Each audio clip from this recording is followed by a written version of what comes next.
Baik, ini lanjutan dari video sebelumnya, di mana di video sebelumnya kita sudah membahas tentang sistem bilangan. Teman-teman tahu bahwa bilangan itu ada bilangan yang paling lingkupnya paling besar adalah bilangan kompleks gitu ya. Bilangan kompleks, di mana bilangan kompleks itu ada bilangan bilangan real, bilangan real dan bilangan imaginary ya. Nah, sedangkan bilangan real ada rasional dan ada irasional. Nah, ini kan yang sudah kita bahas di video sebelumnya begitu. Nah, kita tahu bahwa kita hanya akan membahas tentang bilangan sampai di bilangan real saja, kita tidak akan ke bilangan imajiner. Makanya di sini saya akan sampaikan sifat-sifat dari bilangan real. Jadi kita tidak akan menyentuh ke bilangan imajiner karena di kalkulus nanti perhitungannya menggunakan bilangan real gitu. Oke, ada beberapa sifat dari bilangan real. Yang pertama, hukum ketertutupan. Jadi ini maksudnya adalah ketika dia itu bilangan real, misalnya ada A dan B bilangan real, maka A plus B ini pasti dia anggotanya bilangan real, dan A kali B itu juga anggotanya pasti bilangan real. Ingat ya, bilangan real ya. Bilangan real ini bilangan rasional dan irasional ya.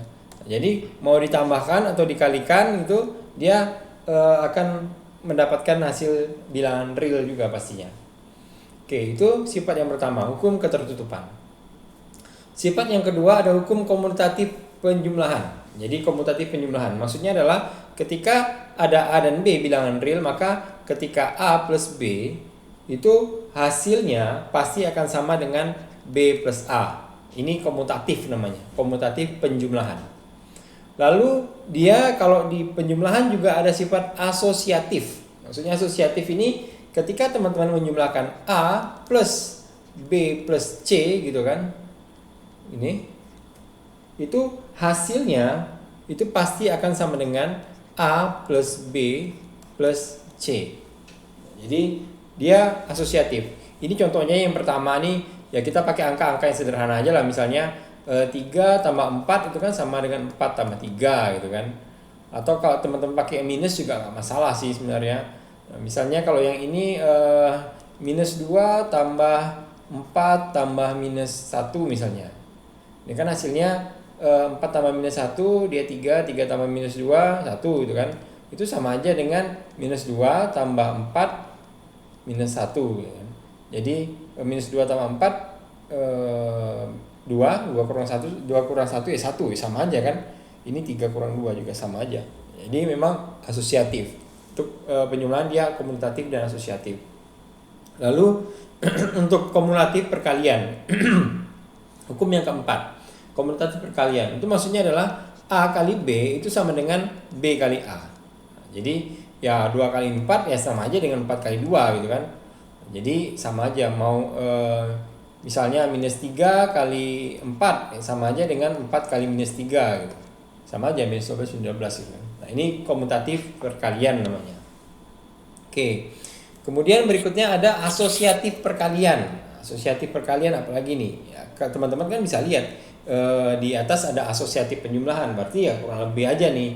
Berarti kalau asosiatif perkalian dia A kali B kali C itu sama aja dengan A kali B kali C. Teman-teman perhatikan kurung-kurungnya nih, jangan lupa nih.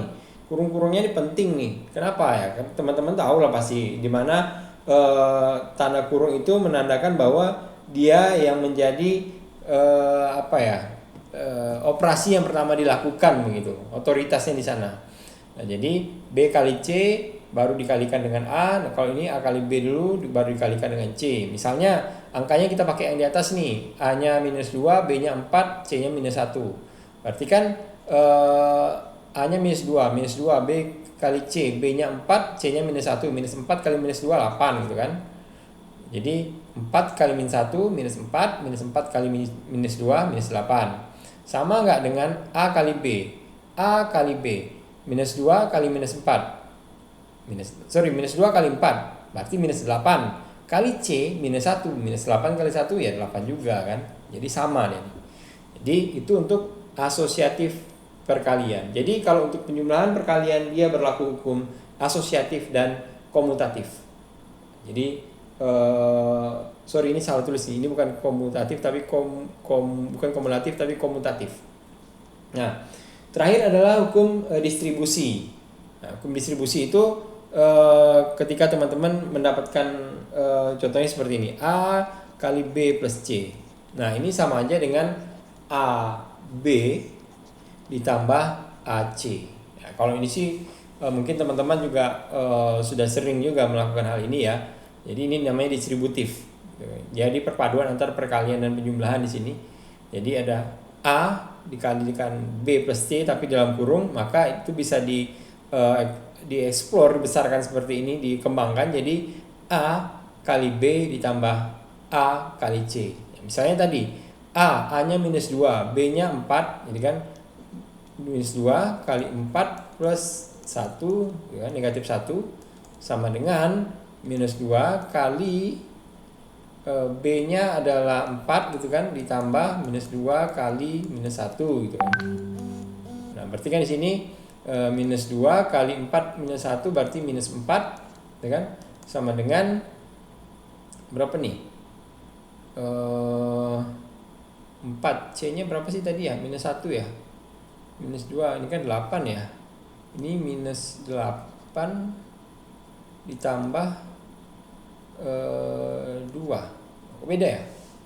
A kali B, A-nya minus 2, B-nya 4, ya kan? Berarti minus 8. Minus 8 ditambah dengan saya yang salah, sorry. Ini 4 tambah minus 1 kan minus 3 ya. Ini jadinya 2 kali minus 3, 6. Nah gini, sorry saya yang salah nih. Nah kemudian 2 kali 3. Oke, salah nih. Jadi minus 2 kali 4 kurang 1 kan 3. Nah, itu. Kalau ini minus 8 tambah 2 kali 1. Ini kan minus 6, ini juga minus 6. Nah, jadi sama. Ini distributif namanya yang ini. Tuh. Nah, ini sifat bilangan real, ini 6 yang pertama. Kemudian yang berikutnya ada lagi sifat bilangan real juga masih gitu. Identitas penjumlahan. Nah, jadi kalau identitas penjumlahan ini adalah ketika terdapat gitu kan, atau ada unsur 0 gitu. Sedemikian hingga, jadi ini E yang kebalik, ini yang E yang seperti ini. Jadi ini terdapat atau ada gitu, ada 0 sedemikian hingga ketika A plus 0 itu sama dengan 0 plus A. Nah, jadi kalau ada gitu, ada 0, maka A plus 0 itu sama dengan 0 plus A. Ini identitas namanya. Jadi si 0 ini dianggap sebagai identitas penjumlahan. Jadi ini identitas penjumlahan nih. Nah, ini identitas penjumlahan. Kenapa disebut identitas penjumlahan? Karena berapapun ditambahkan dengan 0 itu sama dengan dirinya sendiri kan. Jadi mau misalnya 2 tambah 0 ya 2 misalnya. 1000 tambah 0 ya 1000 gitu kan. Tetap aja 1000 gitu. Jadi berapapun yang ditambah 0 itu adalah bilangannya sendiri. Begitu juga dengan identitas perkalian. Nah, tadi ada penjumlahan, sekarang perkalian. Kalau identitas penjumlahan itu 0, maka identitas perkalian itu berapa? Jelas 1 gitu kan. Karena berapapun dikalikan 1 ya itu adalah bilangannya sendiri. Maka simbolnya begini, jadi setiap ada 1 gitu, jika terdapat 1 yang anggotanya ya sekarang A kali 1 itu sama dengan 1 kali A.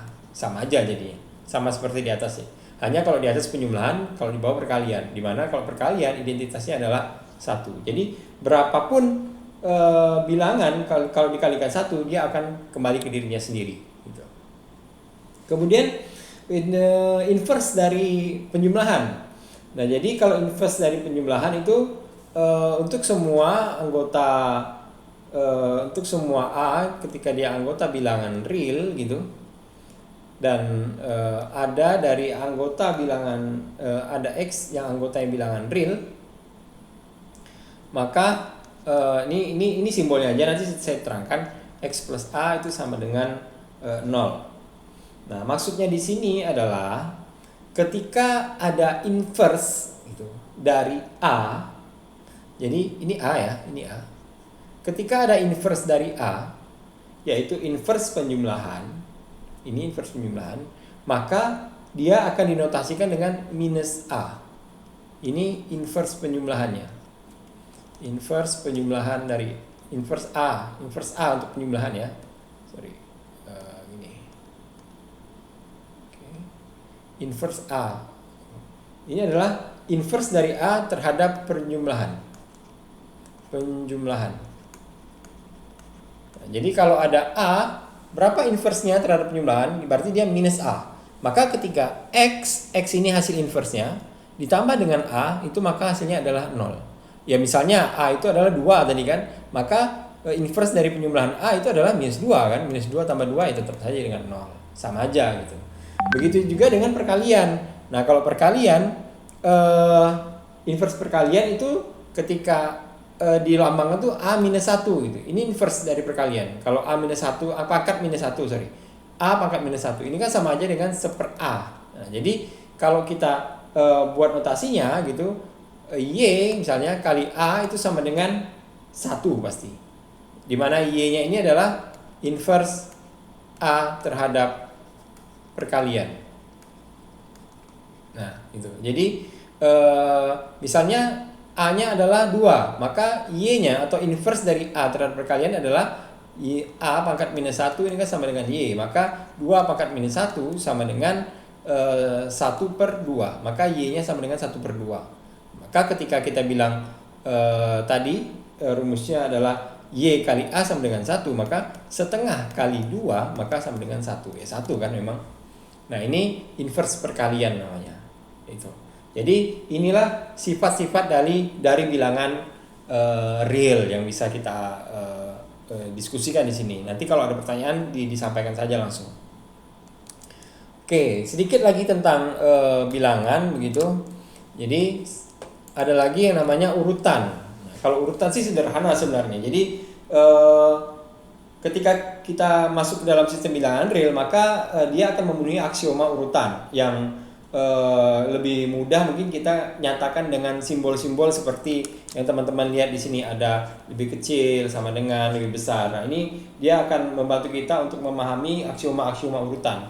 Di mana jika A kurang dari B, maka B kurang A sama dengan 0, lebih besar dari 0. Jadi misalnya kita buat A sama dengan 10 misalnya, B sama dengan 15 misalnya. Maka A lebih kecil dari B, ya maka B kurang A lebih besar dari 0 pasti. Karena 15 dikurang 10 itu pasti lebih besar dari 0. Itu. Ini yang pertama. Yang kedua, kalau A sama dengan B, maka A dikurang B itu sama dengan 0. Jadi misalnya A-nya 10, B-nya 10 gitu, maka dia akan sama dengan 0. Yang terakhir, kalau dia lebih besar, misalnya A-nya 15, B-nya 10 gitu, maka 15 dikurang 10 itu pasti lebih besar dari 0. Nah, kalau yang di atas kan B kurang A, kalau yang bawah A min B. Saya rasa ini nggak terlalu masalah sih buat teman-teman. Saya yakin teman-teman bisa memahaminya. Tapi kalau ada yang bermasalah, sampaikan aja. Jadi ini menunjukkan urutan gitu, bahwa ketika A lebih kecil dari B, berarti kan urutannya dia lebih kecil nih. Maka B dikurang A pasti lebih besar dari 0. Nah begitu juga dengan kalau dia lebih gitu. Nah kalau ini sama dengan. Oke. Nah, kemudian ada hukum sedikit hukum dari urutan atau aksioma dari urutan, yaitu yang pertama hukum trikotomi.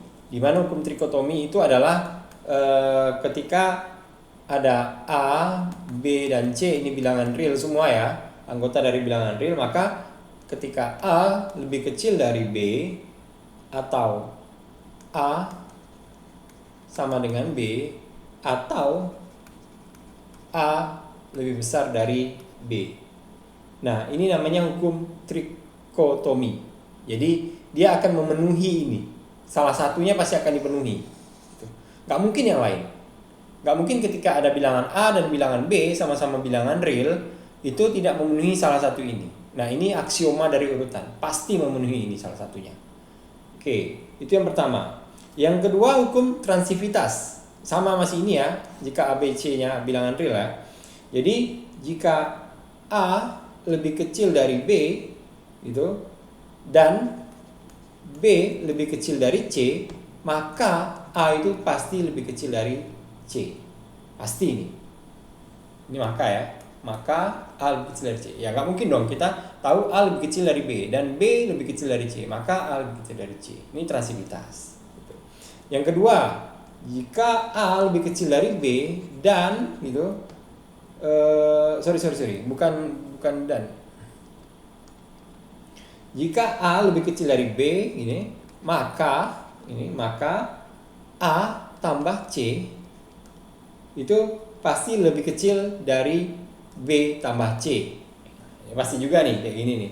Ya jelas dong ya. A aja lebih kecil dari B, maka kalau A ditambah C ya pasti lebih kecil dari B tambah C. Gitu. Ya misalnya teman-teman coba aja, misalnya A2, B4 gitu kan. C-nya 1 misalnya. 2 tambah 1 pasti lebih kecil dari 4 tambah 1. 3 ya pasti lebih kecil dari 5 kan. Itu. Ini yang kedua. Yang ketiga, jika A lebih kecil dari B dan C lebih besar dari 0, maka gini, A kali C itu pasti lebih kecil dari B kali C. Ya sama aja dengan ini tadi kan, di atas gitu kan. Karena C-nya udah pasti gitu. Ketika A-nya lebih kecil dari B, pastilah A kali C lebih kecil dari B kali C gitu. Ini aksioma sih, aksioma. Terus yang terakhir, yang keempat, jika A lebih kecil dari B dan C lebih kecil dari 0 itu, maka A kali C ini lebih besar dari B kali C. Jadi ketika dia sudah negatif, maka pastilah A lebih besar dari B nantinya. Hasil perkaliannya ya. Ya misalnya ini negatif 3 misalnya. Ini 2, ini 4 gitu kan. 2 kali negatif 3, negatif 6. 4 kali negatif 3, negatif 12. Berarti lebih besar negatif 6 kan daripada negatif 12. Ya ini berlaku nih aksioma ini. Kemudian ada lagi. Jika A lebih kecil dari B dan C lebih kecil dari D, maka A plus C itu lebih kecil dari B plus D. Nah, iyalah jelas karena A itu lebih kecil dari B, ya kan? A lebih kecil dari B dan C lebih kecil dari D. C lebih kecil dari D. Yang paling besar di sini dua-duanya. Pastilah ini hasilnya akan lebih kecil. Itu. Kemudian aksioma yang terakhir itu adalah jika A, B, C, D itu lebih besar dari 0, maka gini. Jika A, B, C, D lebih besar dari 0 dan A lebih besar dari B, A lebih kecil dari B dan C lebih kecil dari D, maka dia akan menghasilkan tak terhingga A. Ini. Jadi ketika semuanya lebih besar dari 0, lalu A lebih kecil dari B dan C lebih kecil dari D, maka dia akan menghasilkan berapapun koma A nantinya. Nah ini bentuk-bentuk dari aksioma dari urutan gitu. Oke, kemudian saya rasa teman-teman tidak akan ada masalah dengan notasi-notasi ini ya. Nanti akan ada temannya yang seperti ini gitu, lebih besar sama dengan, lebih kecil sama dengan gitu kan. Nah ini saya harap teman-teman tidak ada masalah lagi di sini gitu. Baik, saya kayaknya sih ini aja sih ya video yang kedua. Nah, kalau latihannya nanti deh saya akan kasih latihan buat teman-teman. Teman-teman pelajari aja dulu. Nanti latihannya saya buat satu video lagi kemungkinan. Oke, saya rasa cukup. Terima kasih.